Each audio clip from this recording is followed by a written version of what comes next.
Very good morning. Welcome to ABN breakfast news debate. AP వ్యాప్తంగా కుండపోతగా వర్షం కురుస్తూ ఉంది. కుండపోతగా వర్షం కురిసిన నేపథ్యంలో పెద్ద ఎత్తున చాలా ప్రాంతాలు ఇప్పటికే వరద నీటిలో మునిగిపోయాయి. ముఖ్యంగా ఈ ప్రభావం తీవ్రంగా విజయవాడ పైన పడింది.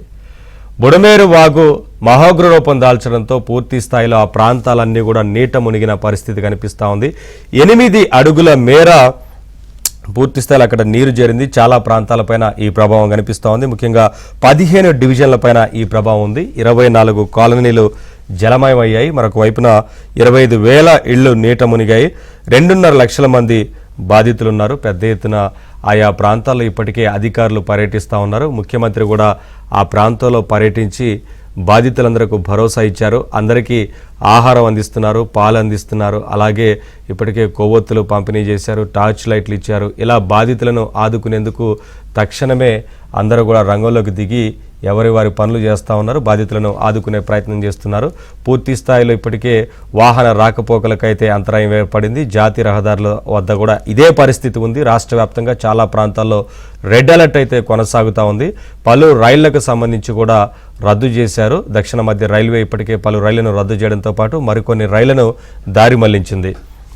ఇక ముఖ్యమంత్రి చంద్రబాబుతో ప్రధానమంత్రి ఫోన్లో మాట్లాడారు. ఒకవైపున కేంద్ర హోంమంత్రి ఫోన్లో మాట్లాడారు. కేంద్రం అండగా ఉంటుందంటూ భరోసా ఇచ్చారు. ఇప్పటికే 40 స్పీడ్ బోట్లను పంపిస్తున్నారు. మరొక వైపున సహాయక బృందాలను కూడా తక్షణమే ఆంధ్రప్రదేశ్కు వెళ్లేలా కేంద్రం కూడా చర్యలు తీసుకునే నేపథ్యంలో ఈ రోజున పూర్తి స్థాయిలో ఇంకా సహాయక చర్యలు కొనసాగబోతా ఉన్నాయి. ఇప్పటికే చాలా కాలనీలు విజయవాడలో నీట మునిగున్నాయి. 8 అడుగుల మేర నీరు చేరిన నేపథ్యంలో బయటికి పంపించే ప్రయత్నం చేస్తున్నారు. బాధితులందరినీ కూడా సురక్షిత ప్రాంతాలకు తరలించి అక్కడే కేంద్రాలను ఏర్పాటు చేసి వారికి అక్కడ ఆహారాన్ని అందిస్తూ ఉన్నారు. తక్షణమే చర్యలు తీసుకుంటా ఉన్నారు అధికారులకు. మరొక వైపున భరోసా ఇచ్చే నేపథ్యంలోనే ముఖ్యమంత్రి స్వయంగా ఆయా ప్రాంతాల్లో పర్యటించి బోటుపైన పర్యటించి వరద ప్రభావిత ప్రాంతాలను ఆ ఏరియాల్లో ఉన్న సిచ్యువేషన్కి సంబంధించి పూర్తి స్థాయిలో తెలుసుకున్నారు. ఆ తర్వాత క్షేత్రస్థాయిలో అధికారులతో పనులకు సంబంధించి పర్యవేక్షించారు. ఇక రాత్రి కూడా అదే ప్రాంతానికి సంబంధించి కలెక్టరేట్లో బస చేసి గంటకు ఏం జరుగుతూ ఉంది అనే విషయాలను పూర్తి స్థాయిలో అధికారుల నుంచి నివేదిక తెప్పించుకొని సమీక్ష చేస్తూ ఉన్నారు. ఈరోజు కూడా ఈ సహాయానికి సంబంధించి సహాయక చర్యలైతే కొనసాగబోతూ ఉన్నాయి.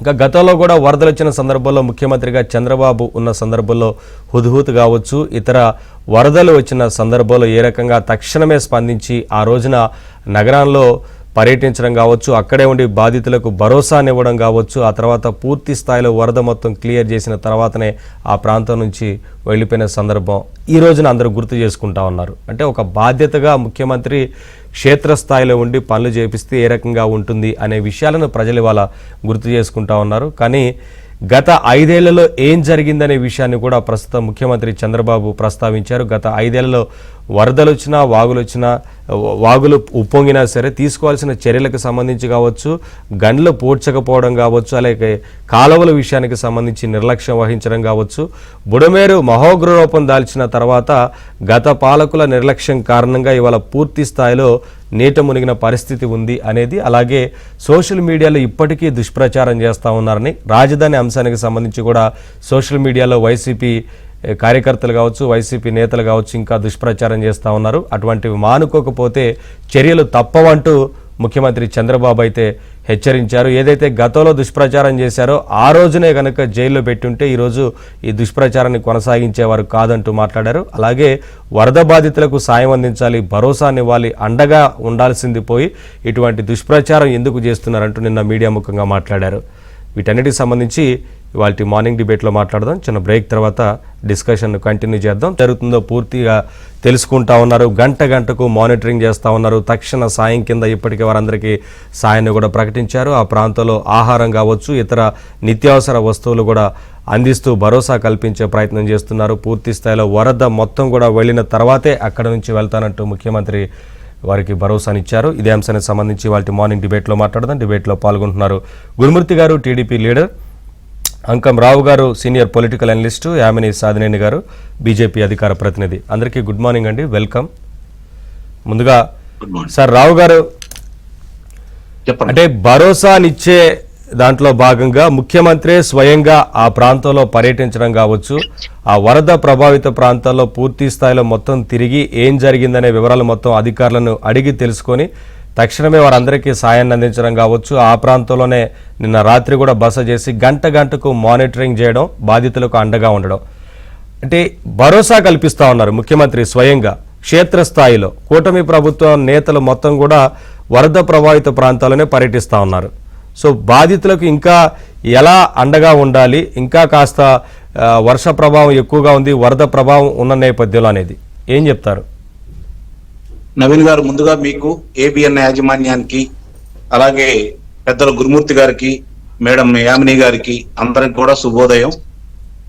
ప్రకృతి విలయతాండవం చేస్తే మానవ వైఫల్యంతో, స్వార్థంతో మనం చేసే చిన్న పొరపాట్ల వల్ల ఎంత విపత్తు సంభవిస్తుందో ప్రత్యక్షంగా గతంలో కొన్ని వేల సార్లు జరిగింది. మళ్ళీ తిరిగి ఈ రోజు కూడా మనకు కనపడతానే ఉంది. ముఖ్యంగా బొడమేరు చూసుకుంటా ఉంటే ఆ వాగు ఎదురుదన్ని ప్రవాహం అంటే చాలా విపరీతంగా వచ్చింది. దీనివల్ల కారణం ఏంటంటే చాలా స్పష్టంగా నవీన్ గారు ఒకటి ముందుగా మనం ఆత్మ పరిశీలన చేసుకోవాలి.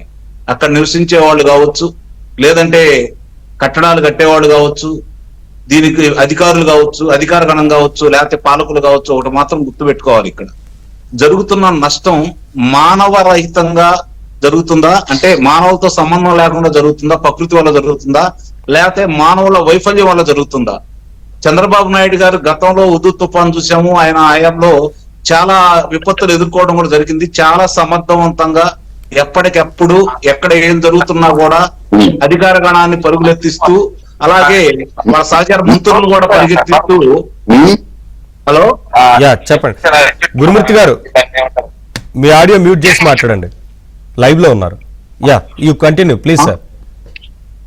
ఇప్పుడు గతంలో చూసాము, ఈ రోజు కూడా చూసుకుంటా ఉంటే ఒక మంత్రి గారు ట్రాక్టర్ నడుపుతున్నారు, హోం మంత్రి గారు పక్కన కూర్చున్నారు, అలాగే పురపాలక శాఖ మంత్రి నారాయణ గారు పక్కన కూర్చొని బాధితుల దగ్గరికి వెళ్ళారు. అలాగే చంద్రబాబు నాయుడు గారు బోట్ లో ప్రయాణం చేస్తూ బాధితుల్ని వాళ్ళ యొక్క కష్టాలు ఎంతో ప్రత్యక్షంగా చూసుకుంటా ఉన్నారు.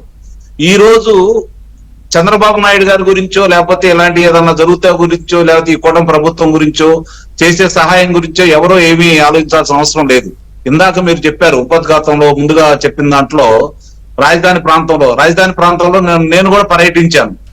నేను ఇక్కడే ఉన్నాను, గుంటూరు విజయవాడ మధ్య తిరుగుతా ఉన్నాను. నేను కూడా రాజధాని ప్రాంతంలో చూసుకుంటా ఉంటే ఎక్కడ చుక్క నీరు ఉందో చెప్పమనండి. ఈ రోజు విష ప్రచారం చేస్తా ఉన్నారు. ఇప్పుడు ఆ పనులను ఆదుకోవడం ముఖ్యమా, లేకపోతే ఇంకా రాజకీయం చేయడం ముఖ్యమా? 2029 ఎన్నికల నాటికి చాలా సమయం ఉంది. కానీ వాళ్ళకి ఇలాంటి రాజకీయం చేయటం తప్ప ప్రజల గురించి, ప్రజల యొక్క అవసరాల గురించి, లేకపోతే ఇలాంటి ప్రకృతి వైపరీత్యాలు వస్తే జరిగే నష్టాన్ని ముందుగానే అంచనా వేయటం, దాన్ని నష్ట నివారణ చర్యల్లో భాగంగాను, అలాగే ప్రాణ నష్టం జరగకుండా ఏ విధమైన చర్యలు తీసుకోవాలో వాళ్ళకి ఎలాంటి దీని మీద శ్రద్ధ లేదనేది మనం గతంలో చూసాం. గ్రీజు పెట్టడానికి వాళ్ళకి సమయం లేకే ఈ రోజు మన పులిసింతలు కావచ్చు, లేకపోతే తుంగభద్ర కావచ్చు, అలాగే వాళ్ళకి సంబంధించిన చాలా వరకు అన్నమయ్య కావచ్చు మనం చూసాము. దాని విపత్తుకి ఎంతమంది ప్రాణాలు కోల్పోయారో, లేకపోతే ఎంత విధ్వంసం జరిగిందో మనం చూస్తానే ఉన్నాం. మరి అదే చంద్రబాబు నాయుడు గారు తుంగభద్రకు సంబంధించి కన్నయ్య నాయుడు గారిని పిలిపించుకొని 85 సంవత్సరాల వయసులో ఆయన విశ్రాంత ఉద్యోగిని పిలిపించుకొని మరి దాన్ని రిపేర్ చేయడం కూడా మనం చూస్తానే ఉన్నాం. ఇప్పుడు మనకు కావాల్సింది ఏంటంటే ఇక్కడ ప్రభుత్వ పరంగా ఎలాంటి సాయం ఉంటుందో మనం ప్రత్యేకంగా చెప్పాల్సిన అవసరం లేదు. 25 కిలోల బియ్యం, మరి 5 రకాల వస్తువులతోటి వాళ్ళకి ఆదుకోవటం. సుమారు 2,50,000 మంది ఈ రోజు నిరాశ్రయులు అయ్యారు. అంటే వారికి ఇళ్లలోకి రావచ్చు, లేకపోతే ఇబ్బందులు పడతా ఉన్నారు. 15 కాలనీలు జలదిగ్బంధంలో ఉన్నాయి రాత్రి వరకు. ఇప్పుడిప్పుడే కొంచెం స్వార్థం వాళ్ళకి వెలుసుబాటు కలుగుతా ఉంది. కాస్త పైనుంచి వచ్చే అన్ని వాగులు కూడా ఉధృతంగా వస్తున్నాయండి. దీనికి అంతటికీ కారణం ఏంటంటే కట్టడాలు చాలా, ఇప్పుడు వాగులు, వంకలు, చెరువుల్ని అడ్డుపడి వాటి మీద కట్టడాలు కట్టుకుంటూ ముందుకెళ్తా ఉన్నారు. దీని మీద తీవ్రమైనటువంటి గత ప్రభుత్వం గడులు పూడ్చకపోవడం లాంటి కారణాలు కూడా ఉన్నాయి. అవన్నీ గుర్తించకపోవడం, కాలువలకు సంబంధించిన నిర్వహణ సరిగా లేకపోవడం, గతంలో నీటి రంగం మీద వాళ్ళకి లేని శ్రద్ధ, వ్యాపారం, వాళ్ళకి వచ్చే డబ్బులు తప్ప మనుషుల ప్రాణాల మీద, రావు గారు నీటి మీద, ఈ యొక్క అవసరాల మీద వాళ్ళకి లేని శ్రద్ధ అనేది చాలా స్పష్టంగా ఈ రోజు మనకు కనపడతానే ఉంది. ఈ రోజు ప్రధానమంత్రి గారు కూడా సత్వరం స్పందించడమే కాకుండా 6 హెలికాప్టర్లను పంపించే కార్యక్రమం చేపట్టారు. రాత్రి వరకు సార్ మాట్లాడదాం, డిస్కస్ చేద్దాం. కేంద్ర సాయం గురించి, ఇతర అంశాల గురించి కూడా డిస్కస్ చేద్దాం. యామిని గారితో ఒకసారి మాట్లాడిన తర్వాత మళ్ళీ మీ దగ్గరికి వస్తాను. యామిని గారు, పూర్తి స్థాయిలో అంటే ఏం జరిగింది అనేది కనిపిస్తా ఉంది. బుడమేరు వాగు ప్రవహించడం, ఉప్పొంగడం కావచ్చు, ఇవన్నీ గండ్లు పూడ్చకపోవడం, కాలువల నిర్వహణ సరిగా లేకపోవడం, గత పాలకులు అంటే 5 ఏళ్ల పాటు ఏం జరిగింది అనేది పూర్తి స్థాయిలో నిన్న ముఖ్యమంత్రి కూడా వివరించే ప్రయత్నం చేశారు ప్రజలకు. కానీ ఇవాళ తక్షణ సాయం కింద అందరికీ బాధితులు ఆదుకునే ప్రయత్నం చేయడం కావచ్చు, కేంద్రం వెంటనే స్పందించడం కావచ్చు, ఇవన్నీ చకచకా జరిగిపోతా ఉన్నాయి. బాధితులు కూడా ఆదుకుంటా ఉన్నారు కదా.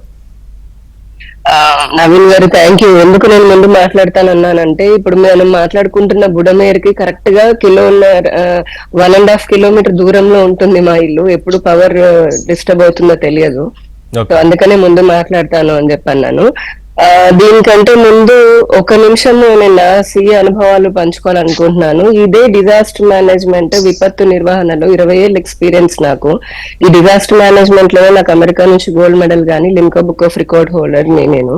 అండ్ 40 దేశాల నుంచి అవార్డులు పొందాను. ఈ 2009లో ఆంధ్రప్రదేశ్ కి సంబంధించి ఇప్పుడు కృష్ణా నది ఏదైతే పొంగి పొర్లుతో ఉందో రాష్ట్రంలో, ఇన్ఫాక్ట్ అన్ని నదులు పొంగి పొర్లుతో ఉన్నాయి.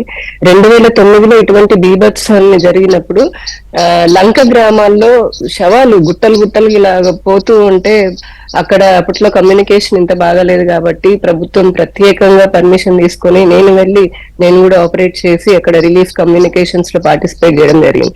హుదూద్ లో కూడా అంతే. సెకండ్ డే నుంచి ఈ హుదూద్ సంఘటన చెప్పాలంటే, చంద్రబాబు నాయుడు గారు అప్పటికి 2014కి దేశవ్యాప్తంగా నేషనల్ డిజాస్టర్ మేనేజ్మెంట్ కి సంబంధించి ఇంత మంచి అలర్ట్ సిస్టమ్ లేదు. ఇప్పుడు చాలా మెరుగైనటువంటి పరిస్థితి ఉంది.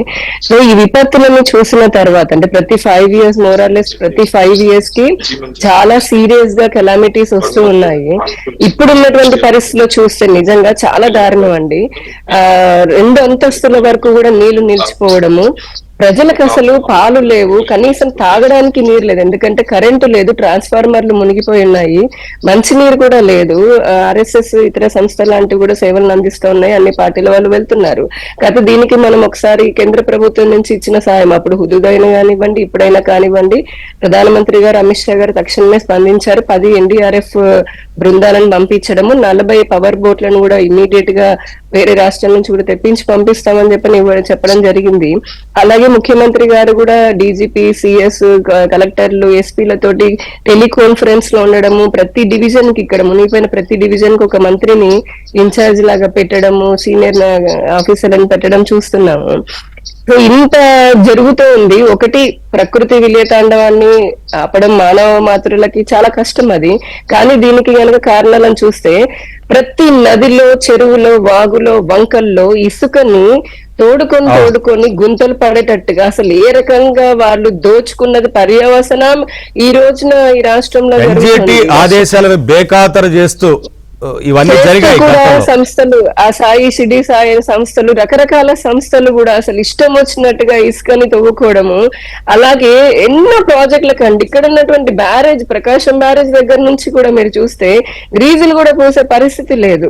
వాగులు, వంకలు, ఆ పక్కన ఉన్నటువంటి స్థలాలు అన్ని కబ్జా చేసుకుని 5 సంవత్సరాల్లో ఇష్టారాజ్యంగా అటు రాష్ట్రాన్ని, ప్రభుత్వ ఖజానానే కాకుండా ఇటు ప్రకృతిని కూడా దోచుకున్న ఫలితంగా ఈ రోజున ప్రజలు దాదాపుగా ఒక్క విజయవాడలో 2.8 లక్షల పైగా ఇబ్బందులు పడుతున్నారు. అసలు దుఃఖం వస్తుంది, బాధ వస్తుంది.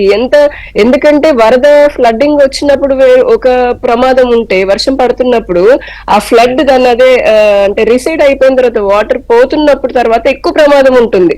ఎందుకంటే పాములు కొట్టుకొస్తుంటే, ఇప్పుడు మీరు చూడండి చాలా కాలనీలు అదే ప్రాబ్లమ్. ఆ పాములు నీళ్ళలో కొట్టుకొని రావడము, లేదంటే తేళ్లు రావడము, అలాగే డ్రైనేజ్ వాటర్ కలిసిపోవడము, ఇళ్లలో అన్ని తడిసిపోవడం దగ్గర నుంచి అతిసార వ్యాధులు, ఇప్పటికీ కొంచెం సీజన్ బాగాలేదు, ఇటువంటి వ్యాధులు ఎంతో ప్రబలేటటువంటి అవకాశం ఉంటుంది. ప్రభుత్వం ఎంత అప్రమత్తంగా ఉన్నప్పటికీ కూడా దీనికి కారణమైనటువంటి వాళ్ళు సిగ్గు లేకుండా, నిజంగా ఇదే నాకు ఒక్కొక్కసారి అనిపిస్తుంటుంది, జగన్మోహన్ రెడ్డి గారు ఆయన ముఖ్యమంత్రి లాగా పనిచేసిన వ్యక్తి, అలాంటి స్థాయి వ్యక్తి, లేదంటే వైసీపీ పార్టీ వాళ్ళు ఏ విధంగా మళ్ళీ అమరావతి పైన ఇట్లాంటి బురద జల్లుతారు? అసలు అంత దొంగలు దోచుకొని ఇంత పాపాలు చేసి ఈ రోజున ప్రజల కష్టాలకి కారణమైనటువంటి వారు మళ్ళీ అమరావతి పేరు పోగొట్టాలని చెప్పని, అమరావతి మునిగిపోయిందని చెప్పని రకరకాలుగా దుష్ప్రచారం చేస్తున్నారు. 50 సంవత్సరాల్లో పడనంత వర్షం ఒక్క రోజు పడింది. ఎన్నో ఇది అమరావతి విజయవాడనే కాదు, ఖచ్చితంగా ఇంత పెద్ద వర్షం పడ్డప్పుడు నీరు నిలిచిపోవడం, దానికి ఆ ప్రభుత్వం గత ప్రభుత్వం చేసినటువంటి పాపాల కారణాల వల్ల ఇంకా పెద్ద ఎత్తున ఇబ్బందులు పడుతున్నారు. ప్రతిపక్షం అనేది లేదా కనీసం రాజకీయ పార్టీ ఏదైనా సరే వారి బాధ్యత, కనీస బాధ్యత లాగా ప్రజలకు వెళ్ళి ప్రభుత్వానికి కూడా తోడుగా ఉండాల్సినటువంటి ఈ సమయంలో కూడా వారు తమ పాత్ర పోషించకుండా, ప్రజలకు ఏ విధమైనటువంటి సహకారం చేయకుండా, సహాయం అందించకుండా ఇప్పుడు ఎన్డీఏ ప్రభుత్వం వారి వ్యవహారం చూస్తా ఉంటే వర్షాలు వచ్చి ఇంకా వరదలు ఎక్కువగా రావాలి, ఆ ప్రాంతం నీట మునగాలి లాంటి ఇవే చేస్తా ఉన్నారు వారు సోషల్ అసలు ఏ రోజు వారు ప్రజలు మేలు కోరుకున్నారు చెప్పండి? వైసీపీ వాళ్ళు ఏ రోజు వారు అంతకుముందు ప్రతిపక్షంలో ఉన్నా సరే అప్పుడు కూడా రాష్ట్రం బాగుపడకూడదు అని చెప్పనే కోరుకున్నారు, రాష్ట్రం నాశనం అవ్వాలని అన్ని కుతంత్రాలు పన్నారు. వారు అధికారంలో ఉన్న సమయంలో ఇంకా రాష్ట్రాన్ని అన్ని విధాలు భ్రష్టు పట్టించారు. ఇప్పుడు కూడా అసలు ఏ మాత్రమో సిగ్గు లేకుండా మళ్ళీ ప్రజలు ఇబ్బంది పడాలని కోరుకున్న రాజకీయ పార్టీని ఏమంటారని అటువంటి నాయకులు నాకు తెలియట్లేదు, తెలుగులో అది పదం ఏమైనా ఉంటుందేమో అని. అంటే ఇంత దరిద్రమైన దౌర్భాగ్యమైన మానసిక పరిస్థితిలో అటువంటి సోషల్ మీడియా గాని నాయకులు గాని ఏ విధంగా ఉంటారు? వారి కనీసం ఒక మానవత్వం అనేది కూడా పెద్ద మాటనేమో వాళ్ళకి. ఇంత క్రూరమైనటువంటి ఆలోచనలు ఇప్పటికీ కూడా ప్రజలు బాధలు పడుతూ ఉంటే ఇంత మనస్తత్వం ఏంటండి అసలు? ఈ పాటికి ఆ నాయకులు సందర్భంలో ఇంకా బాధితులకు అండగా ఉండాల్సిన అవసరం ఉంది, కానీ అదంతా మర్చిపోయినట్లు కనిపిస్తా ఉంది. సరే, గురుమూర్తి గారితో మాట్లాడదామండి, మళ్ళీ వస్తాను.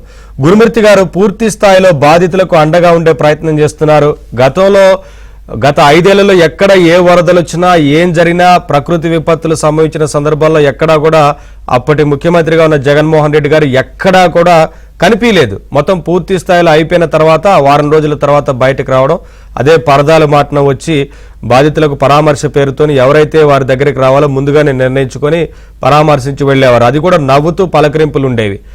కానీ ఇవాళ ముఖ్యమంత్రి చంద్రబాబు గారు స్వయంగా ఆయా ప్రాంతాల్లో పర్యటించడం కావచ్చు, బాధితులకు అండగా ఉండడం కావచ్చు, అలాగే అధికార యంత్రాంగం పూర్తి స్థాయిలో పనిచేస్తా ఉంది. అయినప్పటికీ ఏదో ఒక రకమైన దుష్ప్రచారం చేస్తా ఉంది వైసీపీ.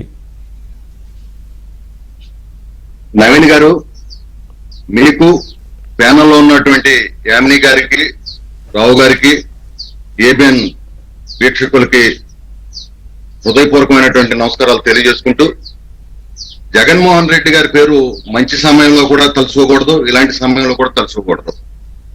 నేను ఎందుకు చెబుతున్నానంటే ఈ మాట, ఆయన అధికారంలో ఉండగా కూడా రాష్ట్రం బాగుపడుకోవాలని కోరుకోరా, ప్రతిపక్షంలో ఉండగా కూడా రాష్ట్రం బాగుండాలని కోరుకునేటువంటి వ్యక్తి కాదు ఆయన. ఇవాళ చూడండి, 5 సంవత్సరాల పాటు బుట్టమేరుని పట్టించుకోలా, సాగునీటి సంఘాలన్నిటిని కూడా రద్దు చేశారు. దానివల్ల డ్రైనేజెస్ కానివ్వండి, అదేవిధంగా చిన్న చిన్న కాలువలు కానివ్వండి, పంట కాలువలు కానివ్వండి, మొత్తం కూడా ఇవాళ తూడుకాడుతో గాని మురుగుతో గాని నిండిపోయి ఉంది. ఈ విధంగా వ్యవస్థను మొత్తం కూడా చిన్న భిన్నం చేయటమే కాకుండా ఇవాళ కనీసం ఏదైతే జనవనరుల శాఖ ఉందో కనీసం అవగాహన లేని వాళ్ళని తీసుకొచ్చి మంత్రులుగా పెట్టి సర్వనాశనం చేశారు వ్యవస్థను మొత్తం కూడా. ఇవాళ చూసుకున్నట్టయితే మేము కృష్ణా దిగువ ప్రాంతానికి చెందినటువంటి వాళ్ళం నవీన్ గారు, మాది తోట్లవల్లూరు మండలం. మేము నిన్నటి నుంచి కూడా అధికార యంత్రాంగంతో కలిసి మొత్తం లంకలన్నీ కూడా తిరిగి వాళ్ళకి కావలసినటువంటి బోట్లు అరేంజ్ చేస్తా ఉన్నాం. ఇవాళ సాంకేతికంగా కూడా కొన్ని ఇబ్బందులు వస్తున్నాయి నవీన్ గారు. గతంలో అయితే, ఎందుకంటే మేము చిన్నప్పటి నుంచి కూడా మా కృష్ణా నది మా ఊరి మీదకి వెళ్తుంది కాబట్టి మాకు ఒక అవగాహన ఉంది. ఈ వెళ్తున్నటువంటి సందర్భంలో గతంలో లాంచీలు ఉండే, పెద్ద పెద్ద పడవలు ఉండే. ఇవాళ చూసినట్టయితే వ్యవస్థ మొత్తం కూడా ఇవాళ రాత్రి నిన్న మేము పడవలు తెప్పిస్తే సరైనటువంటి పడవలు లేవు. ఇందాక మీరు డిబేట్ లైవ్ లో మాట్లాడుతూ అన్నారు, అక్కడ మా లంకలో ఒక చిన్న ప్రాబ్లం వచ్చింది, అక్కడ ఎవరో చిక్కుపోయారంటే దాని గురించి నేను తప్పక మాట్లాడాను ఇవాళ. ఎందుకంటే మేము 98లో మాకు బాగా గుర్తు, నేను అప్పుడు మా ఊరికి బ్యాంక్ ప్రెసిడెంట్ గా మండల పార్టీ అధ్యక్షుడు కూడా 9,32,000 క్యూసెక్కులు వచ్చింది. ఆ తర్వాత చూసుకున్నట్టయితే 2009లో వచ్చేప్పటికి మరి 10,90,000 క్యూసెక్కులు వచ్చింది. ఇవాళ 10 నుంచి 11 మధ్యన ఇప్పుడు ప్రజెంట్ నడుతుంది, రెండో ప్రమాద హెచ్చరికను జారీ చేశారు. అయితే ఇవాళ ఒకసారి చూడండి, హుదూద్ తుఫాన్ వచ్చినప్పుడు కూడా చంద్రబాబు నాయుడు గారు తుఫాన్తో పాటు విశాఖపట్నం వెళ్ళారు. ఇవాళ కూడా చూసినట్టయితే నిజంగా మేము కూడా రాత్రి 1 గంట వరకు ఉండి ఇంటికి వచ్చి మళ్ళీ తెల్లరగట్టెళ్ళి నేను ఇప్పుడే మళ్ళీ మీ డిబేట్ ఉందంటే డిబేట్ చేద్దామని చెప్పి వచ్చి నేను మనవాళ్ళకి కూడా చెప్పి కొంచెం నాకు ముందుల అవకాశం ఉండే, ఎందుకంటే చాలా మంది అక్కడ ఇబ్బందులు ఉండే, నాకు ఆ పడవలో మేనేజ్మెంట్ అంతా కూడా అధికార యంత్రాంగంతో కోఆర్డినేషన్ లో ఉండాలని కూడా నేను అడగటం మరి జరిగింది. ఇవాళ చంద్రబాబు నాయుడు గారు చూడండి, రాత్రి మరి కనీసం ఇంటికి వెళ్లకుండా 3 వరకు మొత్తం కూడా ఎక్కడైతే వరద బాధితులు ఉంటారో ఆ వరద బాధిత దగ్గరికి తిరుగుతున్నారు. 3 వచ్చిన తర్వాత కూడా కనీసం ఆయన రెస్ట్ తీసుకోకుండా మళ్ళీ రెడీ అయిపోయి మళ్ళీ ఇప్పుడు బయలుదేరుతా ఉన్నారు. ఇవాళ ఆయన అభ్యర్థించాడు, మరి ఏదైతే ఈ అక్షయ పాత్ర కావచ్చు, అదే విధంగా విజయవాడలో ఉన్నటువంటి హోటల్స్ కావచ్చు, దాతలు కావచ్చు, మొత్తాన్ని కూడా ఆయన రాత్రి మరి మొత్తం ఒక్కొక్క నిమిషం కూడా పడుకోకుండా మొత్తం దీని మీదే ఈ బాధితులు ఎవరైతే ఉండారో వాళ్ళ బాధను ఆయన బాధగా తీసుకుని పనిచేస్తాం. ఇవాళ నిజంగా దీనికి కారణం ఎవరండి? గతంలో ఏబిఎన్ లో మీరు మరి ఆ బైట్స్ ఉండేది నాకు తెలియదు, నా దగ్గర అయితే ఉంది. ఏబిఎన్ లో బుడమేరు నమ్మేస్తున్నారని చెప్పి పేపర్లు పుంకాలుగా రాశారు, మీ ఛానల్లో మీ పేపర్లోనే. మరి అవన్నీ చేసింది ఎవరు పట్టించుకోకుండా మరి బుడమేరు కొల్లేరు వెళ్లాల్సినటువంటి బుడమేరు ఈ రోజున విజయవాడకి తెగిపోయి రావడం వల్ల ఇన్ని సమస్యలు, ఇన్ని కష్టాలు, ఇన్ని ఇబ్బందులు విజయవాడ నగరవాసులకు వచ్చాయి. మరి దీన్ని భవిష్యత్తులో ఖచ్చితంగా, ఎందుకంటే చంద్రబాబు నాయుడు గారు ఏదైనా ఒక పని పెట్టుకున్నాడంటే ఆ పని పూర్తి అయ్యేకి వెళ్ళరు. ఆయన ఒకటే చెప్పారు నిన్న కూడా, మీరు మళ్ళీ ఇంట్లోకి వెళ్ళి మామూలు స్థితి వరకు వచ్చే వరకు నేను విజయవాడ నగరంలోనే ఇక్కడే ఉండి మీ మధ్యనే ఉండి మీకు ధైర్యం ఇస్తూ మీకు అన్ని నేనే చూసుకుంటూ ఏ అవసరం వచ్చినా సరే దేనికైనా సరే ఇవాళ కేంద్రంలో ప్రధానమంత్రి గారితో సహా అందరూ కూడా మాట్లాడుకుంటూ ఆయన ఇవాళ బ్రహ్మాండంగా ఇవాళ ఇంత క్రైసిస్ ని ఆయన మేనేజ్మెంట్ చేస్తా ఉన్నాడు. మంత్రులు మొత్తం కూడా చెప్పారు. ఇంత అధికార యంత్రాంగాన్ని అలర్ట్ చేయడం, మంత్రులందరూ కూడా క్షేత్రస్థాయిలో పనిచేస్తూ బాధితులకు అండగా నిలిచే ప్రయత్నం చేస్తున్నా అంటే ఏం జరిగింది అనే విషయం ఇంత తెలిసినప్పటికీ వైసీపీ నేతలు ఏదో ఒకటి మాట్లాడుతూనే ఉంటారు. బుడమేరు పాపం ఎవరిదంటే మీరు అన్నట్లు కొల్లేరు వైపు వెళ్లాల్సింది, అక్కడ పూర్తి స్థాయిలో ఉప్పొంగి ప్రవహించడం కావచ్చు, సరిగా నిర్వహణ, కాలువల నిర్వహణ లేకపోవడం, గండ్లు పడ్డ ప్రాంతాల్లో పోడ్చకపోవడం, చాలా కారణాలు ఉన్నాయి. ఇవన్నీ గత 5 ఏళ్లలో విస్మరించారు. చాలా సందర్భాల్లో ప్రకృతి విలయం ఇవన్నీ వస్తూ ఉంటాయి. మరి ఇప్పుడు మాకు నవీన్ గారు తోట్లవల్లూరు మండలంలో 8 లంక గ్రామాలు ఉంటాయండి. 8 లంక గ్రామాలు ఉంటాయి. మేము నిన్నటి నుంచి కూడా, ఎందుకంటే ఇలాంటి ప్రకృతి విపత్తు వచ్చినప్పుడు చంద్రబాబు నాయుడు గారు మమ్మల్ని ఎంత అలర్ట్ చేస్తారంటే ఆయన మేము నిన్న మార్నింగ్ నుంచి కూడా మొన్నటి నుంచి కూడా దీని మీద కసరత్తు చేస్తూ లంక గ్రామాలకు వెళ్తూ మొత్తాన్ని వాళ్ళని తీసుకొస్తూ వాళ్ళకి కావాల్సిన భోజనాలు అరేంజ్మెంట్ చేస్తూ ఇవాళ అధికార యంత్రాంగం కూడా చాలా పెద్ద ఎత్తున అక్కడ కార్యక్రమాలు చేస్తా ఉంది. దానికి తోడు ఇవాళ మరి చంద్రబాబు నాయుడు గారు అందరిని కూడా అన్ని రకాలుగా ఏ ప్రాంతంలో ఎవరిని ఏం చేయాలి, ఏ ప్రాంతానికి ఏం కావాలని చెప్పి ఆయన రాత్రి ఒక్క క్షణం కూడా, 1 గంట నిద్రపోతే ఈ రాష్ట్రంలో ఎన్నో ఇబ్బందులు వస్తాయని చెప్పి 1 క్షణం కూడా నిద్రపోకుండా 24 hours పనిచేస్తా ఉన్నాడు. ఇవాళ అంటే ఇవాళ ఈ గత ప్రభుత్వం 5 సంవత్సరాలుగా మొత్తం కూడా వ్యవస్థలన్నీ నిర్వహించేసింది. అందులో భాగంగానే సాగునీటి రంగాన్ని కూడా పూర్తిగా భ్రష్టు పట్టించడం వల్ల ఇవాళ ఈ స్థితికి వచ్చింది. భవిష్యత్తులో రేపు చంద్రబాబు నాయుడు గారు, ఎందుకంటే విజయవాడ నగరంలో ఇంకొక విషయం కూడానండి, గత ప్రభుత్వం 2014లో ఆనాడు చంద్రబాబు నాయుడు గారు విజయవాడ నగరానికి స్మార్ట్ వాటర్ డ్రైన్ సిస్టమ్ తీసుకొచ్చి డ్రైన్ ఏదైతే ఉందో ఆ డ్రైన్స్ నిర్మాణాన్ని ఒక ప్రాజెక్ట్ ప్రారంభిస్తే ఈ ప్రభుత్వం వచ్చిన తర్వాత 50% అయిపోయిందండి. అప్పటికి ఈ ప్రభుత్వం వచ్చిన తర్వాత వీళ్ళు ఎవరైనా సరే ఈ దుర్మార్గుడు ఈ ముఖ్యమంత్రి ఏ పనిని కూడా సగంలో ఆపిచ్చేసి విజయవాడ నగరంలో డ్రైనేజ్ మొత్తం పని ఆపేశారు. దానివల్ల ఎవరు వాళ్ళు నష్టపోయింది ఎవరండి? విజయవాడ నగర ప్రజలు నష్టపోయారు. ఈ పాపం ఎవరిదండి? జగన్మోహన్ రెడ్డిది కాదా? ఇవాళ ఎంతమంది అల్లాడిపోతా ఉన్నారు, పిల్లలు వృద్ధులు బిడ్డలతో అల్లాడిపోతా అంటే ఈ పాపం చేసింది ఎవరు? ఇవాళ మేము వచ్చి 2-3 సంవత్సరాలు అయిందా మేము అధికారంలోకి వచ్చి? 3 నెలలు కూడా అవలా. ఇంత వ్యవస్థను భ్రష్టు పట్టించేసి ఇవాళ ఈ విధంగా మొత్తం ఈ ఫ్లడ్ ఈ విధంగా ఇబ్బంది రావడానికి, మరి ముఖ్యంగా కృష్ణా నదిని మాకు ఇసుక కోరియలు ఉంటాయి, ఎంత భయంకరంగా తవ్వేశారు. ఒక పద్ధతి ఉందా? ఒక సిస్టమ్ ఉందా? లారీలు అర్ధరాత్రి అపరాత్రి అని కూడా తోలేసి రోడ్డులు లేకుండా చేసి మొత్తం వ్యవస్థను పాడు చేసి ఇవాళ ఏదేమైనప్పటికీ కూడా మేము ఒక కృతనిశ్చయంతో ఈ ఎన్ని రోజులు ఈ కార్యక్రమం కూడా మేమందరం కూడా అధికార యంత్రాంగం పూర్తిగా సహకరిస్తూ మా నాయకుడు ఆదేశాలు పాటిస్తూ ఏ ఒక్కరికి ఇబ్బంది కలగకూడదనే దానితో మేము కూడా పనిచేస్తున్నాం. ఆ భగవంతుడిని కూడా మనస్ఫూర్తిగా ప్రజలకు కూడా నమ్మకం ఉంది గతంలో, ఎందుకంటే ఇటువంటి ఖచ్చితంగా, వచ్చినప్పుడు ఏ రకంగా ఖచ్చితంగా. ఒక్క స్పందించారనే నిమిషం విషయం కూడా తెలుసు కాబట్టి ప్రజలందరికీ నమ్మకం ఉంది. సార్, చిన్న బ్రేక్ వెళ్దాం. బ్రేక్ తర్వాత చర్చను కొనసాగి నీటిలో మునిగిపోయారు ప్రజలందరూ కూడా, చాలా ఇబ్బందులు పాలవుతా ఉన్నారు. అధికార యంత్రాంగం మొత్తం కూడా అప్రమత్తమైంది. ఎవరి పనులు ఎవరి సాయం వారు చేస్తూ ఉన్నారు. కేంద్రం వరకు కూడా స్పందించి ఇతర రాష్ట్రాల్లో కూడా స్పందించారు. చాలామంది సాయం చేసేందుకు ముందుకు వస్తూ ఉన్నారు. కానీ జగన్మోహన్ రెడ్డి గారు మాత్రం రాష్ట్రంలో లేకుండా పోయారు. బెంగళూరు నుంచి ఈరోజే ఇడుపులపాయకు చేరుకున్నారు. అంటే రాజకీయానికి మాత్రమే వస్తారు, సాయం చేసే సందర్భంలో ఎక్కడా కనిపించరు అనేది చాలా స్పష్టం. చాలా సందర్భాల్లో స్పష్టమైంది. వారు ముఖ్యమంత్రిగా ఉన్నప్పుడు కూడా ఎక్కడా ఇటువంటి వచ్చినప్పుడు, ప్రకృతి విపత్తులు వచ్చినప్పుడు ఎక్కడా కూడా పెద్దగా కనిపించిందే లేదు. ఆ తర్వాత మనకు తెలుసు, పంట నష్టపోయినప్పుడు పంటను ఏ రకంగా పరిశీలించారు. పంటను పరిశీలించడానికి కూడా సెట్లు వేసుకొని దూరం నుంచి పంటను చూసి నమస్కరించి వెళ్ళిపోయిన సందర్భం. ఇవాళ వైసీపీ నేతలు మాట్లాడుతున్నారు మళ్ళీ. నవీన్ గారు, ఇందాక గురుమూర్తి గారు చెప్పారు, నేను చెప్దాం అనుకున్నది వారే చెప్పారు. విజయవాడ, గుంటూరు నగరాలకు సంబంధించి మురుగునీరు, అలాగే ఈ తాగునీరుకు సంబంధించి ఆ బోత్ ప్రణాళికను ఎన్నుకొని రాజధానితో పాటు దాన్ని కూడా అభివృద్ధి చేసే కార్యక్రమంలో గత 5 సంవత్సరాల ఈ ప్రభుత్వం నిర్లక్ష్యం వల్ల సగం పనులు మధ్యలోనే ఆగిపోవడం కూడా జరిగింది. వాటి వల్ల జరుగుతున్న విపత్తు ఇది ఒక్క విజయవాడ కృష్ణా జిల్లా కాదండి, తూర్పు నుంచి మొదలుకొని ప్రకాశం జిల్లా వరకు ఇప్పుడు ఈ వరద విస్తృతంగా ఉంది. ఇందాక నేను ఉదాహరించినట్టు ఒకటి గుర్తుపెట్టుకోండి నవీన్ గారు, ఈ ప్రకృతి ప్రళయానికి, ప్రకృతి కోపానికి మనం ఏం చేయలేము.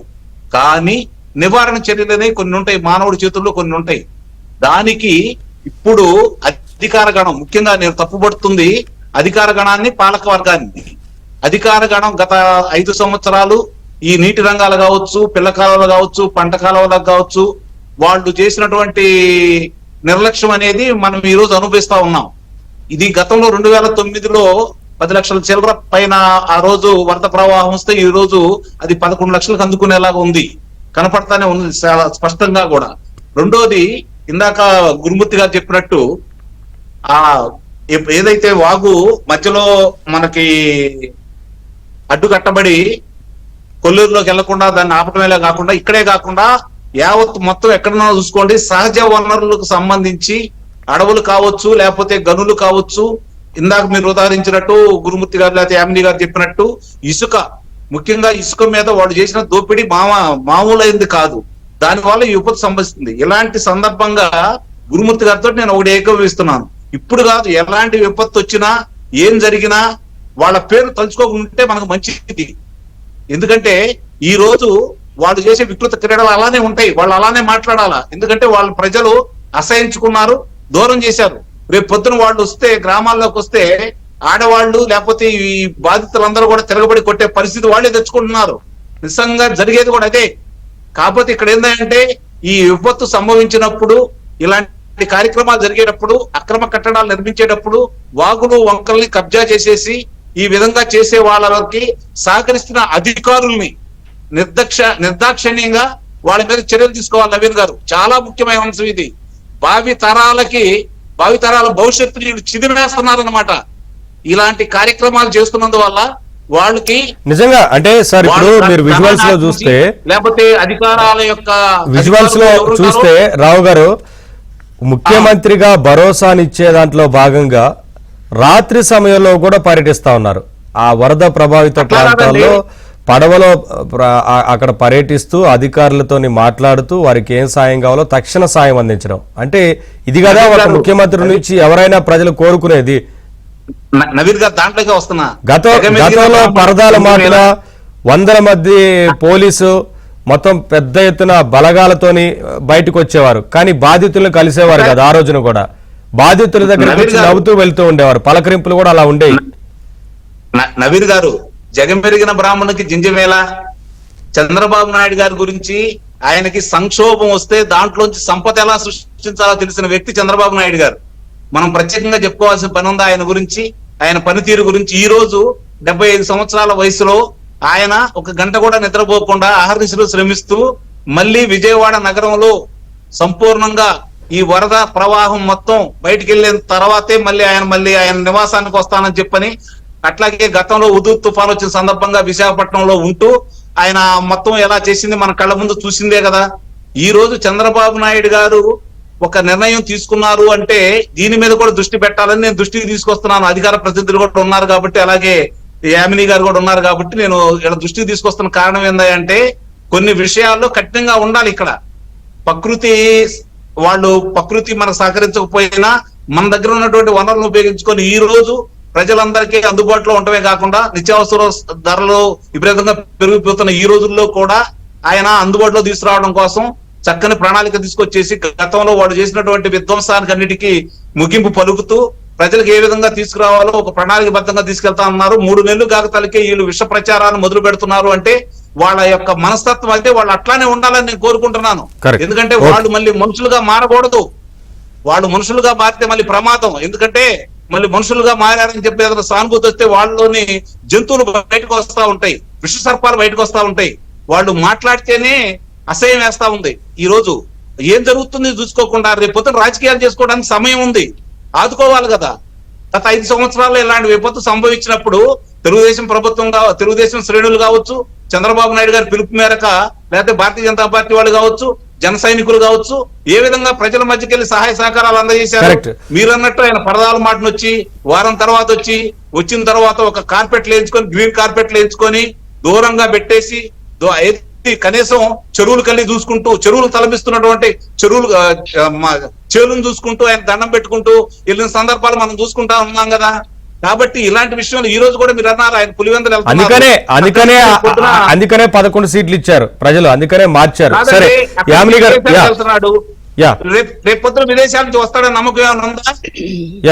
యామిని గారు, అంటే కేంద్ర ప్రభుత్వం స్పందించింది, ప్రధానమంత్రి ఫోన్ లో మాట్లాడారు, కేంద్ర హోంమంత్రి ఫోన్ లో మాట్లాడారు సాయం చేసే విషయాలు. అంటే పూర్తి స్థాయిలో ఇతర రాష్ట్రాల నుంచి కూడా స్పందన వస్తా ఉంది, కేంద్రం కూడా స్పందించింది సాయానికి సంబంధించి. కానీ రాష్ట్రంలో లేకుండా వెళ్ళిపోయారు జగన్మోహన్ రెడ్డి గారు, బెంగళూరులో ఉన్నారు. రాష్ట్రంలో ఇంత జరుగుతున్నా సరే ఇవాళ మాత్రం ఇడుపుల పైకి వచ్చారు.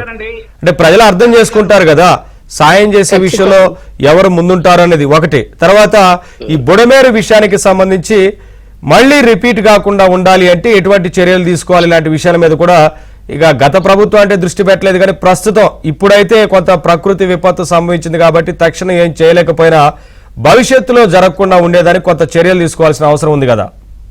అవునండి. ఒకటి గత ఎన్డీఏ ప్రభుత్వంలో గత ఎన్డీఏ ప్రభుత్వంలో కూడా ఈ జంట నగరాలు ఏవైతే విజయవాడ, గుంటూరు ఉందో వాటిలో డ్రైనేజ్ కోసం అని చెప్పని 1000 కోట్ల రూపాయలు కేంద్ర ప్రభుత్వం. మాట్లాడిన తర్వాత లాస్ట్ లో వస్తాను మీ దగ్గరికి. చెప్పండి. గతంలో కేంద్ర ప్రభుత్వము ఇదే విజయవాడ, గుంటూరు నగరాల్లో డ్రైనేజీ వ్యవస్థ కోసమని 1000 కోట్ల రూపాయలు ఇస్తే ఇప్పటి వరకు పూర్తి చేయలేదు. గడిచిన 5 సంవత్సరాల్లో 1,00,000 జనాభా దాటినటువంటి నగరాల కోసం అమృత పథకం గాని వివిధ రకాలుగా పట్టణాభివృద్ధి శాఖ, కేంద్ర పట్టణాభివృద్ధి శాఖ నుంచి 1000 కోట్ల రూపాయలు వస్తే వాటిని కూడా డైవర్ట్ చేసి దోచుకొని తిన్నది వైసీపీ ప్రభుత్వం. ఇక అంటే ఏ నిధులు ఇచ్చినా సరే వాటన్నిటిని పక్కదో పట్టించి రోడ్లు వేయడానికి ఇస్తే రోడ్లు వేయలేదు, గుంతల రోడ్లు చూసాం. డ్రైనేజీకి ఇస్తే డ్రైనేజీ నిధులు కూడా తీసేసుకున్నారు. తాగునీటి కనిస్తే జల్ జీవన్ మిషన్ అవి కూడా తీసేసుకున్నారు. ఈ రోజు ఆ పాపమే ఈ నగరాల్లో పట్టి పీడిస్తుంది. డ్రైనేజీ నీళ్లు కూడా ఇళ్లలోకి వచ్చి పొంగి పొర్లుతున్న వ్యవస్థకి కారణము ఖచ్చితంగా మేజర్ పోర్షన్ అనేది గడిచిన వైసీపీ ప్రభుత్వానిదే బాధ్యత వహించాలి. రెండోది, ఇప్పుడు మహారాష్ట్ర అధ్యక్షురాలు పురంధరేశ్వరి గారు అటు ప్రధానమంత్రి కార్యాలయంతో అలాగే హోంమంత్రి అమిత్ షా గారి కార్యాలయంతో ఇటు ముఖ్యమంత్రి గారి కార్యాలయంతో ఆవిడ సమన్వయం చేసుకుంటున్నారు. బాధితులను పరామర్శించడమే కాకుండా ఈ రాష్ట్రానికి అత్యవసర పరిస్థితులు ఆల్రెడీ ముఖ్యమంత్రి గారు కూడా ప్రధానమంత్రి గారితో అమిత్ షా గారితో మాట్లాడుతూ అన్ని కేంద్రం సహకారం అందిస్తుంది. ఇటు భారతీయ జనతా పార్టీ వైపు నుంచి కూడా మేము 24/7 మానిటర్ చేస్తూ కేంద్రానికి కూడా నివేదికలు వారికి కావాల్సినటువంటి ఇన్ఫర్మేషన్ ఇవ్వడము, అలాగే రాష్ట్రానికి ఏం కావాలో ముఖ్యంగా ప్రజలకు ఏం కావాలని అడగడం జరుగుతుంది. సో కేంద్ర ప్రభుత్వము ఖచ్చితంగా ఆంధ్రప్రదేశ్ కి అన్ని విధాలుగా ఇక్కడ సహాయ సహకారాలు ప్రతి శాఖలో, ఇప్పుడు ఆరోగ్య శాఖకు కూడా కావాలి, అలాగే విపత్తుల శాఖకి, ఇలా అన్ని శాఖలకు సంబంధించి కూడా అవసరమైనటువంటి సహకారాన్ని అందించడానికి రెడీగా ఉంది. ఇకపోతే జగన్మోహన్ బుడమేరు గురించి అన్నారు. బుడమేరు దాని బుడమేరుకు పేరు ఏంటంటే బెజవాడ దుఃఖ వాహిని అని చెప్పని అంటారనమాట, దుఃఖకారిణి అనేసి. అంటే ఎందుకంటే ఈ డిజాస్టర్ మేనేజ్మెంట్ విషయాలకు సంబంధించి మీకు కొంత అవగాహన కూడా ఉంది కాబట్టి, అంటే ఇంకా భవిష్యత్తులో ఇటువంటివి ఎంత ప్రకృతి విపత్తు వచ్చినా సరే కొంత తట్టుకునే రకంగా ఆ ఫ్లడ్ అనేది ఫ్లో ఉండేలాగా ఇప్పుడు కొల్లేరు వైపు వెళ్లాల్సి ఉంది, అక్కడ ఆగడానికి అన్ని కారణాలు ఉన్నాయి కదా. అవును. సో చిన్న పెద్ద వాగులన్నిటిని కలుపుకొని బుడమేరు పెద్ద దానిలాగా ప్రవహిస్తూ ఉంది. సో ఇప్పుడు మనం ఉన్నటువంటి భవిష్యత్తులో అయినా చేయాల్సిన పని ఏంటంటే బుడమేరు ఏదైతే కాలు ఉందో దానికి ఏదైతే దారి ఉందా కొల్లేరు వైపు దాన్ని ఇమ్మీడియట్ గా సరి చేసుకోవాలి. అలాగే దాని అనుసంధానంగా ఉన్నటువంటి చిన్న చిన్న వాగులన్నీ ఉన్నాయి, ఇవన్నీ కలిపి పొంగి పొర్లిపోయినాయి. ఎందుకంటే అక్కడ అక్రమ కట్టడాలు కానివ్వండి రకరకాలుగా ఇబ్బందులు ఉన్నాయి. వాటన్నిటిని ప్రభుత్వం కూడా తొలగించి వాగులను వీటన్నిటిని కూడా సరి చేయాల్సినటువంటి అవసరం ఎంతైనా ఉంది. ఇక ఫ్లడ్ మేనేజ్మెంట్ కి సంబంధించి నేను ఇందాకే చెప్పాను, మళ్ళీ చెప్తున్నాను. వరద పోవడం ఒక ఎత్తు అయితే పోయిన తర్వాత ఒక 1 week to 10 days చాలా ఇబ్బందికరమైనటువంటి పరిస్థితులు ఉంటాయి. This is the time. ఇప్పటికే హ్యామ్ రేడియో ఆపరేటర్స్ అందరూ కూడా చాలా చోట్ల తమ సర్వీసెస్ ని ఇస్తున్నారు. ప్రజలందరూ కూడా నేను ఒకటే విన్నవించుకుంటున్నానండి, వర్షం ఆగిపోయింది కదా అని చెప్పని అవసరం లేకపోతే బయటికి దయచేసి రావద్దు. ఇంకా నీళ్లు నిలిచిపోయే ఉన్నాయి విజయవాడ నగరంలో కూడా, బయటికి అనవసరంగా రావద్దు. రెండవది ఏంటంటే సంస్థలు ఏవైతే స్వచ్ఛంద సేవా సంస్థలు కానీ అందరూ పనిచేసే వాళ్ళందరూ దయచేసి ఇటువంటి పరిస్థితులలో వచ్చి మీ సేవలను అందించాలి, ప్రజలకు తోడుగా ఉండాలని కోరుకుంటున్నాము. అలాగే విజయవాడ నగరానికి సంబంధించి మ్యాప్ ఏదైతే ఉంటుందో, డెవలప్మెంట్ మ్యాప్ ఏదైతే ఉంటుందో ఇప్పటికైనా సరే ఈ ప్రభుత్వం ఖచ్చితంగా I'm very sure that NDA ప్రస్తుతం ఉన్నటువంటి ఎన్డీఏ ప్రభుత్వము ఇక్కడ విజయవాడ కానివ్వండి జిల్లాలో కానీ రాష్ట్రంలో ఉన్నటువంటి వాగులు చెరువులు వాటిలకు సంబంధించి అలాగే డ్రైనేజ్ వ్యవస్థకి సంబంధించి అన్ని చర్యలు తీసుకొని భవిష్యత్తులో ఇటువంటివి జరగకుండా ప్రకృతి ఒకవేళ ఇలాగ విపరీతంగా విరుచుకుపడినా కూడా నష్టం అత్యల్పంగా ఉండే విధంగా మా ప్రభుత్వం పని చేస్తుంది. దానికి ప్రజల్లోకి మద్దతు కూడా కావాలి అని చెప్పని సవినయంగా కోరుకుంటూ ఉన్నాము. ప్రజలు దయచేసి అప్రమత్తంగా ఉండండి. దిస్ ఇస్ అ టైం, అందరము యునైట్ అవ్వాలి, ప్రజలకి అండగా నిలబడాలి అనేది నా ఉద్దేశం అండి. అండ్ దీనికి సంబంధించి అండగా ఉండాలి, సహకరించాల్సిన అవసరం ఉంటుంది. ఈ టైంలో కొట్టుకుంటూ లేకపోతే ఒకరికొకరు శవ రాజకీయాలు చేయకుండా ప్రజలు ఈ సమయంలో చూసేది తమను ఆదుకునే వాళ్ళ కోసం కాబట్టి ఈ విషయం అందరూ కూడా గుర్తు పెట్టుకొని ప్రజలకి కావాల్సినటువంటి సహాయ సహకారాలు అందించాలి అని చెప్పని మనస్ఫూర్తిగా కోరుకుంటూ ఉన్నాను. పోస్ట్ దిస్ రిలీఫ్ ఆపరేషన్స్ ఖచ్చితంగా ప్రభుత్వము ఈ నగరపాలక సంస్థ ఇవన్నీ ఇప్పుడు ఇంకా చెప్పాలంటే గడిచిన 5 సంవత్సరాలు ఇక్కడ ఒక పాయింట్ నవీన్ గారు, 5 సంవత్సరాల్లో నగరపాలక సంస్థలు మొద్దు నిద్రపోయి ఇప్పటికీ వదలట్ల వాటిలో జాడ్యము. నిన్న ముఖ్యమంత్రి గారు మంత్రులు అందరూ వెళ్లి కదిలిస్తే తప్పితే వాళ్ళ కదలిక కూడా రావట్లే. అంటే 5 సంవత్సరాలు అలాగే నిద్రావస్థలో ఉన్నారు. అటువంటి వ్యవస్థలు కొంచెం అధికారుల్లో కూడా మార్పు వెంటనే రావాలి. వచ్చే విధంగా కూడా మేము వారి పైన ఒత్తిడి తీసుకొస్తాము, ప్రజలకు అండగా నిలబడతామని కూడా తెలియదు. కార్యక్రమాలు చేసేది ఏంటి అనేది అందరికీ తెలిసిందే. స్వచ్ఛందంగా ముందుకు వచ్చేవారు, సహాయక కార్యక్రమాల్లో పాల్గొనేవారు. సరే, వైసీపీ నేతలు ఎవరు కూడా ఇవాళ ఎక్కడా స్వచ్ఛందంగా ఏమన్నా సేవా కార్యక్రమాల్లో పాల్గొంటారంటే అది లేదు. స్వచ్ఛందంగా సేవా కార్యక్రమాల్లో పాల్గొనకపోయినా కనీసం ఆ సేవా కార్యక్రమాలు చేస్తున్న వారిని చేసుకొనిస్తే బాగుండు, సహకరించకపోయినా సరే సైలెంట్గా ఉన్నా బాగుండు. కానీ అలా కాకుండా దుష్ప్రచారం చేస్తున్నారు. ఈ విషయాలన్నీ కూడా ముఖ్యమంత్రి దృష్టికి వెళ్ళాయంటే అర్థం చేసుకోవచ్చు. ముఖ్యమంత్రి స్వయంగా ఈ విషయాల మీద నిన్న మాట్లాడారు మీడియాతో. నవీన్ గారు, మీరన్నట్టు 2009లో అదేవిధంగా 2019లో కూడా ఆనాడు కాంగ్రెస్ కావచ్చు, మొన్న జగన్మోహన్ రెడ్డి గారి టైంలో కావచ్చు, వరదలు వచ్చినప్పుడు ఎన్టీఆర్ మెమోరియల్ ట్రస్ట్ ఆధ్వర్యంలో విజయవాడ నగరానికి చాలా పెద్ద ఎత్తున ఆహార విషయంలో కానివ్వండి, బట్టలు కానివ్వండి చాలా పెద్ద ఎత్తున ఆదుకున్నాం ఆ రోజున మేము. కానీ ఈ రోజున ఈ జగన్మోహన్ రెడ్డి, మీరు అప్పుడు కూడా చూసుకోండి, హుదూద్ తుఫాన్ అప్పుడు పక్క నుండి కూడా కనీసం అటు కన్నెత్తి కూడా చూడాల. ఎందుకంటే ఆయన తిత్లీ సందర్భంలో కూడా ఇదే జరిగింది. అవును, తిత్లీ కూడా శ్రీకాకుళంలో ఆయనకి ఏంటంటే ఈ విధంగా నష్టం జరుగుతున్నప్పుడు ఆనందం పొందుతూనే అనిపిస్తా ఉంటది మాకు.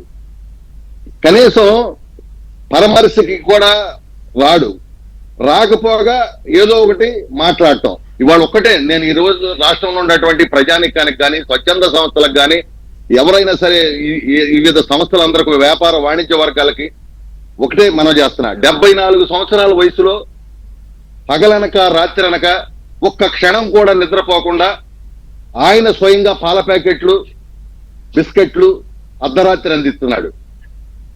టార్చ్ లైట్ వేసుకుని ఫోన్లు వేసుకుని మాట్లాడుతూ ఉన్నాడు. దయచేసి మీరు మనందరూ కూడా 2 చేతులు జోడించి నేను అభ్యర్థిస్తున్నా. ఇవాళ మేము కష్టాల్లో ఉన్నాం, విజయవాడ మహానగరం, మీరందరూ కూడా రండి, మీకు చేతైన సహాయం చేయండి. ఎందుకంటే ప్రకృతి ఎప్పుడు ఏది కూడా చెప్పి చేయదు కాబట్టి ఈ విలయ తాండంలో మరి ముఖ్యంగా వైఎస్ జగన్మోహన్ రెడ్డి ఆ ప్రభుత్వం చేసినటువంటి దుర్మార్గాల వల్ల, వ్యవస్థను నాశనం చేయటం వల్ల, జనవనరుల శాఖను పాడు చేయటం వల్ల, భ్రష్టు పట్టించడం వల్ల ఇవాళ ఇంత విపత్తు వచ్చింది. కాబట్టి అందరూ కూడా పెద్ద మనసు చేసుకుని రండి, సహకరించండి, బాధితులను ఆదుకోండి. చంద్రబాబు నాయుడు గారు కూడా మళ్ళీ యథాస్థితి వచ్చే వరకు కూడా నేను ఇక్కడే ఉంటాను విజయవాడ అని చెప్పి రాత్రి కూడా విజయవాడ నగరంలోనే ఉంటారు. ఇంకొక పక్కన అప్పుడు కూడా చూసాము విశాఖపట్నంలో అర్ధరాత్రి కూడా అక్కడ సేవా కార్యక్రమాలని, సహాయక కార్యక్రమాలను కొనసాగిస్తా చేస్తున్నారు స్వయంగా ముఖ్యమంత్రి. సార్ నవీన్ గారు 74 సంవత్సరాల వయసులో ఒక్క క్షణం నిద్రపోకుండా పనిచేస్తున్నారంటే ఎంత బాధ అనిపిస్తుందండి. కాబట్టి ఇవాళ అందరూ కూడా అర్థం చేసుకుని అధికార యంత్రాంగం కావచ్చు, స్వచ్ఛంద సంస్థలు కావచ్చు, ముందుకెళ్ళాలి. ఈ ప్రతి ఒక్కరికి ఎంతవరకు మనం పని చేయగలిగితే అంతవరకు పని చేయండి. ఎందుకంటే ఇందాక మన వాళ్ళు చెప్పినట్టుగా విజయవాడ నగరంలో మరి అధికార యంత్రాంగం చూడండి, ఆయన అన్నాడు నేను వచ్చే వరకు కూడా కనీసం కదలలేదు అంటే అది ఎంత దుర్మార్గమైనటువంటి విషయం ఆలోచిస్తండి. ఎందుకంటే ఒక పక్కన ఆ విధంగా వరద వస్తుంటే కృష్ణానది ఇబ్బందులు వస్తే విజయవాడకి ఇబ్బంది వస్తుందని తెలిసినప్పుడు ముందు జాగ్రత్త చర్యలు చేపట్టాల్సిన బాధ్యత అడుగుంది. కానీ అలాంటి చర్య ఈ రోజున చంద్రబాబు నాయుడు గారు అక్కడే ఉండి మొత్తం ఎక్కడ ఏ రకమైన ఇబ్బందులు వస్తున్నాయో అవన్నీ కూడా ఆయన అన్ని చోట్లకు కూడా ఇవాళ మంత్రులందరూ కూడా ఒక్కొక్క మండలానికి ఒక్కొక్క మంత్రి గారు కూడా వస్తా ఉన్నారు. కలెక్టర్లు, జాయింట్ కలెక్టర్లు, అధికార యంత్రం, ఆర్డీఓస్, పంచాయతీరాజ్ సిబ్బంది మొత్తం కూడా పనిచేస్తున్నారు. ఇది అయిన తర్వాత కూడా చాలా, ఎందుకంటే మాకు అనుభవం కాబట్టి ఇది అయిన తర్వాత కూడా మరి ముఖ్యంగా ఈ మొత్తానికి ఈ వరదల వల్ల దేని వల్ల కానీ విపరీతమైనటువంటి దోమలు కూడా గ్రామాల్లో వచ్చేసినాయి నవీన్ గారు. భయంకరంగా ఎప్పుడు కూడా మేము ఇంత దోమలు మేము చూడాల. ఇవన్నీ కూడా చాలా ఒక పెద్ద ఎత్తున యుద్ధం చేయాలి. ఎందుకు రావటం కారణం ఏంటంటే 5 ఏళ్ళు అసలు ఎక్కడా కూడా ఏది జరగల. పంచాయతీలు అసలు భ్రష్టు పట్టించేశారు. పంచాయతీలకు రావాల్సిన నిధులు 10,000 కోట్ల నిధుల్ని మొత్తం దారి మళ్ళించారు. వాళ్ళు మాత్రం ఏం చేస్తారు చెప్పండి? కనీసం బ్లీచింగ్ లేదు, సున్నం లేదు. ఒక్కటి కాదు, గత 5 ఏళ్లలో నిధులన్నీ పక్కదారి మళ్ళాయనేది తెలిసిందే. సరే అంకం రావు గారు ఫైనల్ గా అంటే ఒక్క విషయం, ఇవాళ వైఎస్ఆర్ వర్ధంతి సందర్భంగా నివాళులు అర్పించడానికి వచ్చారు కానీ ఏమంటారు? నేను సెలవు తీసుకుంటానండి, ఎందుకంటే నేను అక్కడికి కృష్ణానది దగ్గరికి వెళ్ళాలి, నాకు సెలవు. Thank you. నమస్తే. రావు గారు అంటే వైఎస్ఆర్ వర్ధంతి సందర్భంగా నివాళులు అర్పిస్తానికి ఇడుపులపాయకు వస్తారు కానీ వైఎస్ఆర్ వారి పేరుతోని ట్రస్ట్ గాని సేవా కార్యక్రమాలు గాని ఎక్కడా ఏది చేసింది లేదు కదా, ప్రజలకు కదా ఉపయోగపడాలి. ఇవాళ మనం కొత్తగా చెప్పుకునేది ఏమని చెప్పండి? ఇప్పుడు ఆయనకు ఉపయోగం ఏదైనా ఉంటే, డబ్బులు ఏదన్నా వచ్చేటట్టుంటే, ముఖ్యమంత్రి పదవి ఏదైనా వస్తే, ప్రధానమంత్రి పదవి ఏదైనా వస్తే, దానికి సంబంధించిన ఏదైనా ఉంటే చెప్పండి, చేస్తారు. ప్రతిసారి ఇచ్చాను అని చెప్తుంటారు కదా, అంటే ప్రభుత్వ ధనాన్ని ఇచ్చి కూడా సొంత ధనాన్ని ఇచ్చినట్లుగా జగన్మోహన్ రెడ్డి గారు చెప్తూ ఉండేవారు. ఇవాళ సాయం చేయొచ్చు కదా. సొంతం అనుకున్నారు కాబట్టి నవీన్ గారు, ఆంధ్ర రాష్ట్రం అంతా తన సొంతం అనుకున్నాడు కాబట్టి 5 సంవత్సరాలు ఏ విధంగా దోచుకోవాలో, ఏ విధంగా విధ్వంసం చేయాలో, ఎంత అనాగరికంగా పరిపాలించాలో పరిపాలించాడు కాబట్టి ప్రజలందరూ గుర్తించేసి భవిష్యత్తులో మళ్ళీ కోలుకునే విధంగా చేశారు. ఇప్పుడు ఇందాక నేను అన్నట్టు వాళ్ళు అలానే ప్రవర్తిస్తేనే ఈ 11 నుంచి 0 చేయాలా, కనీసం ఆ పార్టీ మనుగోడు లేకుండా పోయేలా ఉంది. ఈ రోజు ఆంధ్ర రాష్ట్ర ప్రజలకు కావాల్సింది స్వాంతన చేకూర్చే వ్యక్తులు కావాలి, సహాయం చేసే వ్యక్తులు కావాలి, తోడ్పాటు అందించే వ్యక్తులు కావాలి, భుజం తట్టి ముందుకు ప్రోత్సహించే వ్యక్తులు కావాలి. ఎందుకంటే అపారమైన శక్తి సామర్థ్యాలు ఉన్నటువంటి యువత ఆంధ్ర రాష్ట్ర సొంతం, తెలుగువారి సొంతం, కష్టపడి పనిచేసే రైతన్నలు ఉన్నారు ఇక్కడ. వీళ్ళందరికీ చేయూత కావాలి అంతే తప్ప ఇలాంటి వాళ్ళ యొక్క మాటలు గాని, ఇలాంటి వాళ్ళ యొక్క పలుకులు గాని వాళ్ళకి అక్కర్లేదు. వాళ్ళు వస్తే ఎంత, రాకపోతే ఎంత, రాకూడదనే నేను కోరుకుంటున్నాను. ఇలాంటి వాళ్ళు వాళ్ళ నీడ ఆంధ్ర రాష్ట్ర ప్రజల మీద పడకుంటే బాగుండనేది నా ఉద్దేశం. నాయకుడు అన్నంటే నలుగురికి ఆదర్శంగా ఉండాలి, కానీ దురదృష్టవశాత్తు జగన్మోహన్ రెడ్డి గారు లాంటి నాయకుడు ఈ రాష్ట్రానికి దొరకడం అనేది దురదృష్టకరము. ఆయన సేవలు అందించకుండా, సహకారం అందించకుండా, ఆయన పార్టీ వాళ్ళని కూడా అందించేందుకు ఆయన కనీసం ఒక విజ్ఞాపన కూడా చేయకపోవడం అనేది కూడా చాలా బాధాకరం.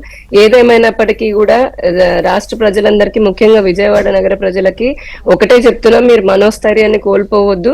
అందరము ఉన్నాం. ఇటు రాష్ట్ర కేంద్ర ప్రభుత్వాలు అహర్నిశలు మీకోసము ముఖ్యమంత్రి గారు గాని ప్రధానమంత్రి గారు గాని ఆలోచిస్తున్నారు, పని చేస్తూ ఉన్నారు కూడా. అతి త్వరలోనే అన్ని చక్కబడతాయి. ఈ లోపు మీరు కూడా తీసుకోవాల్సినటువంటి జాగ్రత్తలు తీసుకోండి. మేమందరము అండగా ఉన్నాము. ప్రతి ఒక్కరము కూడా మా బాధ్యతలాగా కలిసి ఈ విపత్తును ఎదుర్కొని ప్రజలకి స్వాంతన చేకూర్చే విధంగానే ప్రయత్నిస్తాము. మీరు ఒంటరిగా లేరు. ఇబ్బందుల్లో ఉన్నప్పటికీ కూడా మేమంతా మీకు తోడుగా ఉన్నాము. థ్యాంక్ యూ యామిని గారు, రావు గారు, థ్యాంక్ యూ డిబేట్లో పాల్గొన్నందుకు. అది మొత్తంగా అయితే వరద ప్రభావిత ప్రాంతాల్లో ధైర్యాన్ని నింపే ప్రయత్నం చేస్తున్నారు. ఇప్పటికే పూర్తి స్థాయిలో బాధితులందరినీ కూడా ప్రభుత్వం ఆదుకుంటా ఉంది. స్వయంగా ముఖ్యమంత్రి రంగంలోకి దిగి అర్ధరాత్రి సమయంలో కూడా వరద ప్రభావిత ప్రాంతాల్లో పర్యటిస్తూ వారికి భరోసా కల్పిస్తూ తక్షణమే